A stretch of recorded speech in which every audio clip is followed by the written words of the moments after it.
बल्दी division Musheerabad से TRS party ने कामयाबी हासिल की। टीआरएस पार्टी की उम्मीदवार भाग्या लक्ष्मी यादव ने शानदार कामयाबी हासिल कर ली। इस बल्दी डिवीजन से जीत हासिल होने के बाद इन्होंने पार्टी के कायदीन से इज़हार तशक्कुर किया और साथ ही अवाम का भी शुक्रिया अदा किया गया। इस बल्दी डिवीजन में ज़ेर इल्तवा कामों को और मज़ीद तरक्याती कामों को जल्द मुकम्मल कर लेने का इन्होंने अवाम को तयक़ुन दिया। ड्रेनेज लाइन को अव्वलीन तरजीह देते हुए उसको हल करने का तयक़ुन दिया गया। नुमाइंदा कॉरपोरेटर ने भी अज़म किया कि इस बल्दी डिवीज़न को बेहतर बनाया जाएगा।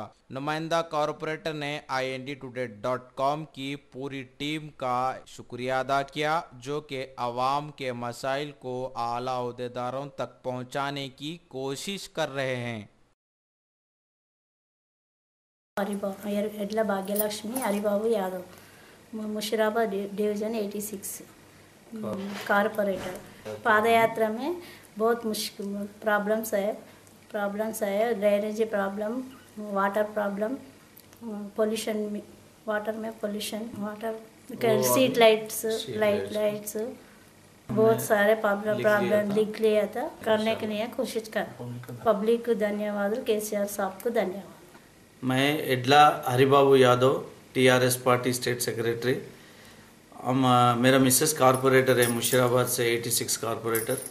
और पब्लिक को हम धन्यवाद बात देना चाह रहे हैं जिताने के लिए। और हम लोग पादयात्रा करते समय बहुत सारे इश्यूज प्रॉब्लम्स हमने आइडेंटिफाई किया था, उसको नोट कर लिया गया हम लोगों ने।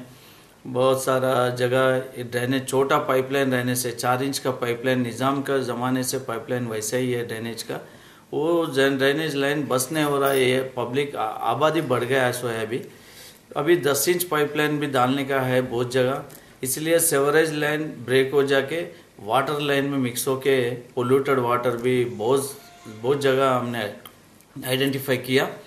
और वो और थोड़ा स्ट्रीट लाइट्स प्रॉब्लम्स है और कचरे का प्रॉब्लम है, रोड्स का प्रॉब्लम है, ये सब हम आइडेंटिफाई करके लिख लिया सो उस टाइम पे। और जीतने के बाद में भी हम 4 दिन से पादयात्रा करते जा रहे लगातार और डोर डोर को जाके सब क्या प्रॉब्लम्स है हम लोग उनसे पब्लिक से लिख ले रहे हैं। वो इंशाल्लाह वो प्रॉब्लम्स को हम जल्द से जल्द कोशिश करेंगे। ये जो ऑफिसर्स को सब ऑफिसर ऑल डिपार्टमेंट GHMC ऑफिसरों से भी बातचीत चल रहा है। मैं आपको आपका टीवी को भी मुबारकबाद देते हुए IND टुडे टीवी को भी मैं मुबारकबाद देता हूँ जो पब्लिक के इश्यूज सबके नज़र में लेके जाए